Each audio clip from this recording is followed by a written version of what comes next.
This is a topic I've debated on how to tackle. On one hand, I can praise the storytelling and character development of a series like Danganronpa, but on the other hand, I can critique the horrible and honestly bad writing that was the third game's ending. But while watching the ending to the third game of Danganronpa V3 recently, I suddenly had a realization about this ending to the entire series, because this is the last game in the series. See, for the longest time, since 2017, I hated the ending to V3. Any chance I got, I absolutely trashed and hated it.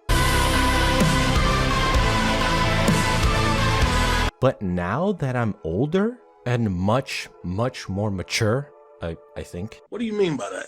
I see what the developers and writers were doing with this ending and how they wanted this ending to truly impact the player to the point that it made the player question themselves. It's very easy to dislike and hate V3 because of its ending. To put this into context, I first have to talk about Danganronpa. It released in 2014. At the time, I was in high school and would watch my favorite YouTuber, Sir Lionheart, play the game. It was a magical time, and the best vibe ever was coming home from school on a rainy day, sitting down on the couch with my Toshiba laptop, and watching hours and hours of his Danganronpa videos. Now, I don't know him, and he doesn't know me, but at the time, that was peak life for me during high school.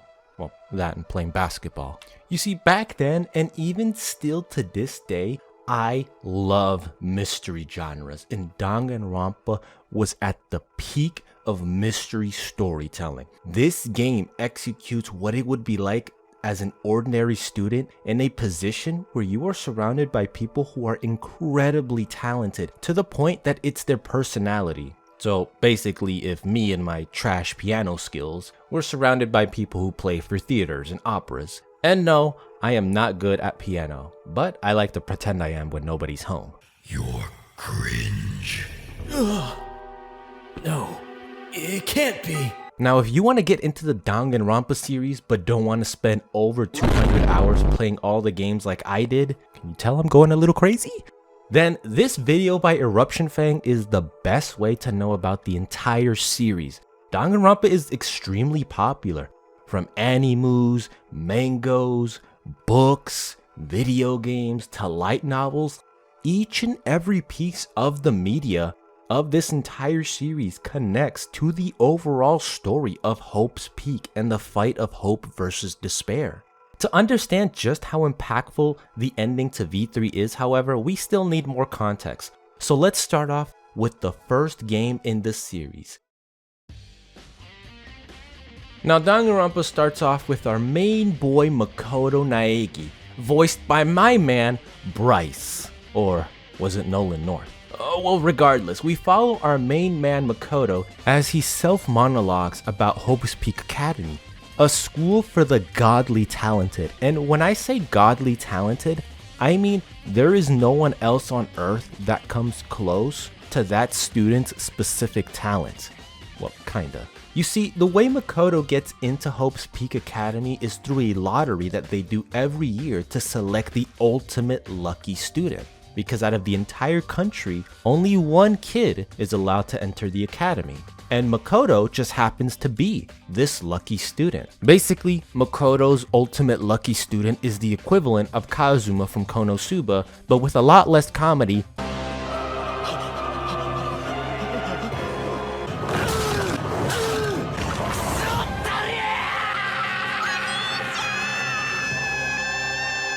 And a lot more, murder.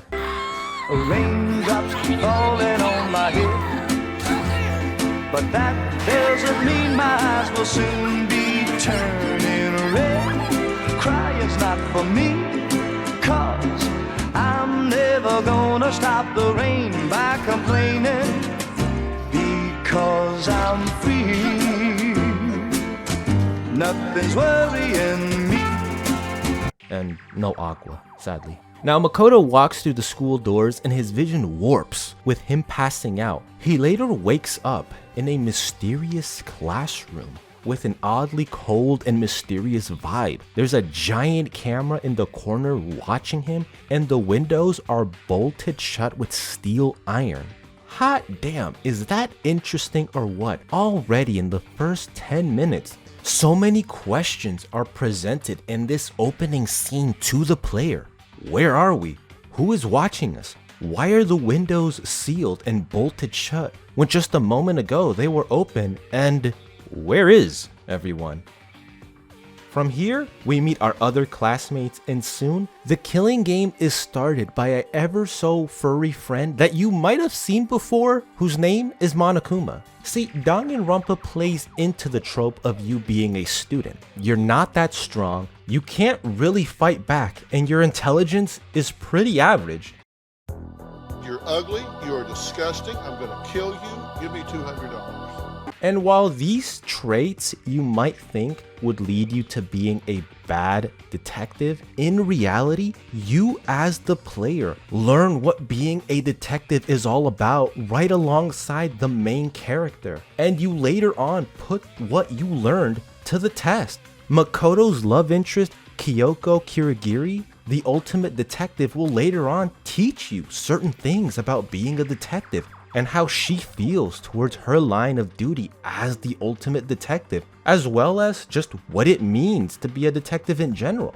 Having an attention to detail like this, as well as using your brain, are two things that help you solve each and every case. Remember, Makoto, and for that matter, you the player, are not ultimates. You're not special in strength, speed, or talents. Many of the characters around you are incredibly smart, strong, or fast, and the main conflict comes in you as the main player working with the other students and having them work together to deduce who the killer is among us. There are parts where you will be assisted by other characters, whether it's Makoto's future wife Kyoko, the ever so arrogant Byakuya, or the not so helpful but still funny Toko. It's pretty nice to hang out and investigate with these characters. However, remember, you are a regular citizen placed in a very unlucky position, and moments where these characters leave you alone because of the story can get very creepy. I remember a chapter where you work with Byakuya, and during the investigation, he says something and leaves you alone to investigate. And I hated moments like this because I was genuinely scared that the killer would attack the main character. And there are times where I was on edge. As we all know, being on your own when there's a literal killer on the loose is pretty scary and a very stupid idea. And see, the motives for killing are actually pretty reasonable for some people in real life. For example, in chapter 1, Monokuma gives the reason to kill, and it's showing everyone's loved ones kidnapped. For Makoto, the main character, it's his parents and little sister. And for our girl Sayaka, it's her dancing friends being murdered or kidnapped. One of the two. Now, at this point, you the player may ask while playing the game, if these things are happening, wouldn't the police get involved or the government or something? And that's the beauty right there. See, the game makes you question the world in which you and Makoto are in. Where are the teachers, the police, your parents? How did all this happen? The game does answer all these questions later on and is a template for what the future games in the series is based off. From investigations with some really nice yet mysterious music to the weirdly liminal and often creepy school halls of Hope Speak Academy, or the second game's Jabberwock Island with the hospital chapter being true mystery horror that I simply can't spoil just because of how good it is. Or the fact that there's an entire chapter where the way the building works, like the actual building itself, is used in a pretty creative manner for the murder. Many of you watching are probably thinking, wow, this all sounds so good. But Eve, what makes you hate the third game's ending so much? And here is where we return to a time where I was in college. I had my own hopes of becoming the ultimate nurse, and of course, turning in my college projects at 11:55 p.m. If you know, you know. See, the third game, V3, does things even better than the first and second game, where we are introduced to our main character Kaede in a new school that's inside a giant bird cage? What? And see, that's what I love about Danganronpa. It's not afraid to try something new with both its setting and characters.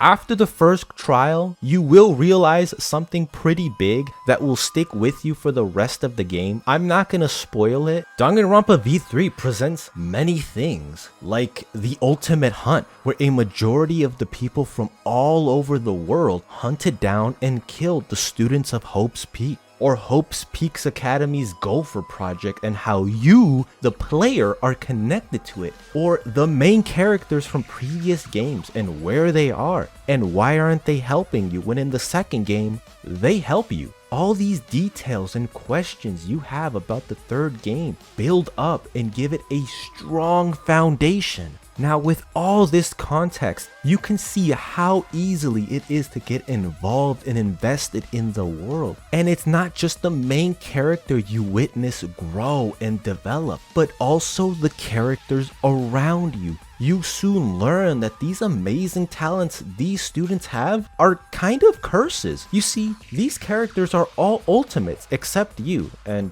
maybe Yasuhiro. And because they are all ultimates, they are chained to a certain way of lifestyle. Take, for example, you, the viewer. You can leave your house right now, and with enough money and scholarships, you can become anything in a sense. A police officer, a nurse, a plumber, a teacher, whatever you want. There is no limits when it comes to working for what you, the viewer, can do. That is a sense of freedom of choosing what you want to work as or be talented in or specialize in. But the ultimates, they don't have that freedom. They don't have that choice. A singer like Sayaka, she will be a singer until she dies. It's the same with Leon, Toko, Byakuya, and Sakura. Leon straight up says he was forced to play baseball due to his skill and talent, but he doesn't like it. He instead wants to be a musician. These characters are chained down not only by the world, but by their own talents. Each character here is so interesting as you learn about their talent and why they may like or dislike it. And Danganronpa V3 shows this incredible growth in storytelling. You feel a genuine connection to these characters, are angry when they're angry, and are happy when they're happy. And if you're like me, when one of your favorite characters dies, you feel like you lost someone you truly bonded and connected with. How many games can do this? For every single character? Not many. So with all this in mind, when the ending of V3 hits, it's no shock that it made fans very angry, including me. Because the ending of V3, you learn that everything you did, every struggle, every death, every moment you shared in all 3 games and spin-offs was fake. Boy, ain't no fucking way, boy. Boy, ain't no way, boy. Now at this moment, you're probably looking at me and saying, well no duh Eve, it's a video game. It's not supposed to be real. But no, that's not what I mean when I say it's all fake. The game will straight up tell you at around the ending that this is all in a fictional world of Danganronpa. They're basically breaking the fourth wall and saying, yeah, all this shit was fake and takes place on a TV show. You see, the reason the game is called Danganronpa V3 and not just 3 is much like GTA V, the V is not a letter, but instead the Roman numeral 5. Yes, this isn't the 3rd game in the series, but it's the 53rd game in the series. And at this point, you might be asking, okay, kinda weird flex, but where are the other 50 games at? To which I would point at the V3 and say no, because they don't even call them games. This isn't the 53rd game, it's the 53rd season of a TV show called Danganronpa. Do you see how dumb I sound trying to explain all this? Now, at the time, in 2017, I was angry, I was upset, and you're damn sure I rewatched the anime with a frown on my face again. But after years, I revisited it and suddenly had an epiphany. The writers were geniuses. You see, the reason the ending hits so hard and made fans angry was because it broke everything we believed in and witnessed right alongside the main characters. And that is the key word here, we. because it's not just Makoto, Hajime, or Kaede's friends who died, but it's our friends. We watched them die. Because for V3, when we were told everything we experienced, lived, watched, and suffered was all fake, it breaks each and every character, including the main character, and for that factor, you. And then I got thinking, wait, what if this happened to me? Imagine if tomorrow you woke up and there were cameras all over your house, your room, and your backyard, and they told you that every single moment in your life was fake. Your friends, your family, your struggles, your likes, dislikes, even your own talent. Everything was made and implanted into your brain. What if tomorrow that truth came to you?